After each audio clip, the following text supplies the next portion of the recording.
Jadi kalau teteh semua suka kuliner, dari kesininya jam 3 ya. Jadi bisa makan-makan dulu, sholat asar di sini gitu. Kita mulai saja. Assalamualaikum warahmatullahi wabarakatuh.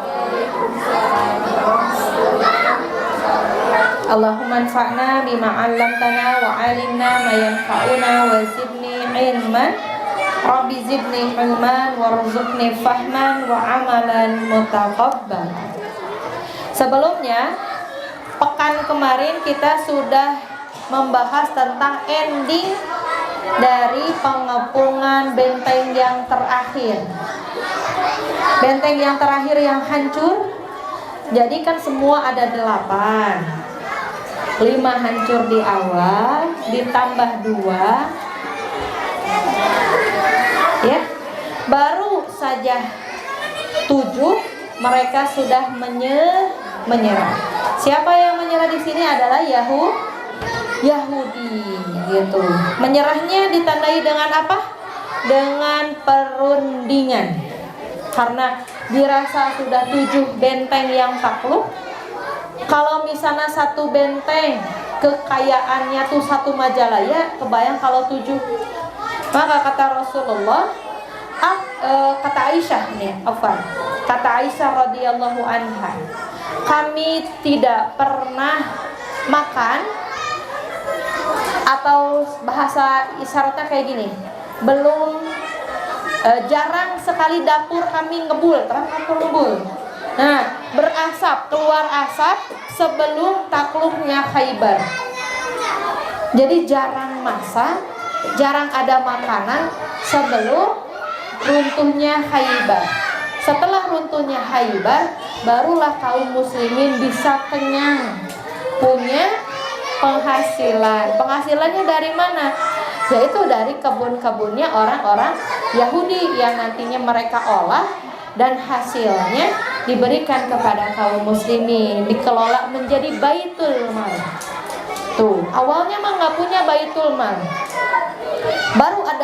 Baru di Khaybar, takluknya Khaybar, barulah bisa ada baitul mal. Saking banyaknya harta ketika Khaybar takluk. Berarti berapa tahun Rasulullah dan para sahabatnya dalam kemiskinan sejak hijrah? Cung, berapa tahun? 7 tahun. Ararulung. Apa ini perang Khaybar seberapa tahun? 7 di tahun berapa?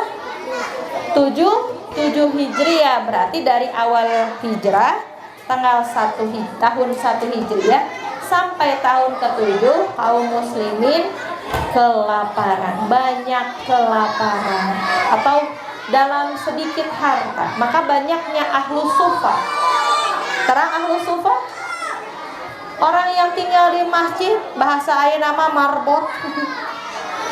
Ahlus sufa, mereka nggak punya penghasilan, sakoreh-koreh Nah, itulah ahlus sufa zaman Rasulullah SAW. Ditanggung oleh kaum muslimin yang lainnya. Barulah ketika Khaybar turun, harta itu dikelola oleh kaum muslimin, namanya baitul mal atau rumah harta. Namun di kita mah rumah zakat namanya. Setelah Khaybar, siapa yang mencetuskan perundingan ini? Yaitu Ibnu Abi Huqaiq. Ibnu Abil Huqaiq. Ibnu Abil Huqaiq mengirim utusan untuk menyampaikan pesannya. Aku akan turun untuk berunding denganmu. Jadi karena lagi ada di benteng, aku akan turun katanya untuk berunding denganmu. Kemudian beliau menjawab, baiklah. Kata Rasulullah, baik. Maka Ibnu Abil Huqaiq turun dari benteng dan menawarkan suatu perundingan. Gini isinya ya.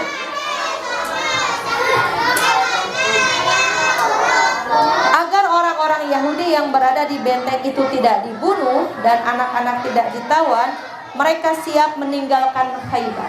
Aku akan meninggalkan Khaybar, kata Ibnu Abil Huqaiq. Lanjut. Mereka siap meninggalkan Khaybar dengan segenap keluarga, menyerahkan semua harta kekayaan Khaybar, tanah, emas, perak, kuda, dan keledai, baju perang, kecuali pakaian-pakaian yang biasa dia kenakan. Kemudian Rasulullah bersabda, aku melepaskan kalian dari perlindungan Allah dan Rasul-Nya apabila kalian menyembunyikan sesuatu apapun dariku, maka perjanjian ini batal. Nah, jadi mereka harus meninggalkan Khaybar hanya dengan pakaian yang ada di tubuh. Yang bikin perundingan ini, tapi dia yang melanggar. Ternyata ditemukan emas di kediaman Ibnu Abil Huqaiq. Baru aja dia yang membuat perundingannya, dia yang melanggar. Ke Batur mah ke bawahannya, serahkan harta-harta kalian. Alah, ketuanya sendiri nggak ngasih hartana. Tapi kan Allah Maha mengetahui. Dibongkar tuh. Rasulullah tahu beritanya dari langit bahwa Abil Huqaiq ini menyembunyikan emas. Akhirnya Ibnu Abil Huqaiq ini dibunuh. Tapi yang lainnya mah bebas. Akhirnya mereka semua meninggalkan Khaybar. Lanjut. Kemudian mulailah pembagian harta rampasan perang. Ketika pembagian harta rampasan perang, Yahudi itu kan cuma disuruh diusir ya. Yang dibunuh adalah Ibnu Abil Huqaiq tadi.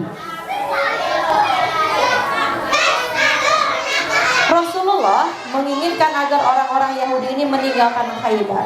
Tapi orang-orang Yahudi ini berkata, wahai Muhammad, berilah kami kesempatan untuk tetap berada di tanah ini agar kami bisa mengolah dan menanganinya. Kami lebih berpengalaman sana daripada kalian. Dipikir-pikir lagi sama Rasulullah, iya juga nya. Ini tanah segitu luas, kita kudu ngegarap gitu, terus kita meninggalkan dakwah gitu, nggak bisa. Harus ada yang mengelola ini supaya tanah perkebunan ini bisa dikelola. Akhirnya disetujui oleh Rasulullah agar mereka yang mengolahnya, tapi hasilnya diberikan kepada kaum muslimin. Disebutnya jizyah tadi ya. Jadi kalau di di Islam ini tidak ada pajak, yang ada jizyah. Jizyah teh pengolahan hasil kekayaan bumi, karena yang tidak boleh dijual belikan itu air, tanah. Jadi siga iyanya 4 elemen. Air dan tanah itu milik negara. Jadi tidak ada perseorangan yang bisa memilikinya. Jadi ayeuna lamun aya dia punya pulau kumaha tah? Dia punya perusahaan air kumaha tah? Nah, makanya di Islam itu air dan hasil kekayaan bumi itu dikelolanya sama negara. Kalau di Islam, Allahu a'lam sekarang seperti ini ya. Kemudian beres akhirnya dibagi-bagi. Kemudian tanah Khaybar ini dibagi menjadi 36 kelompok. Setiap kelompok dibagi lagi menjadi 100, sehingga totalnya adalah 3.600 bagian. Ada beberapa orang yang jadi tahanan, sampai namanya ada tuh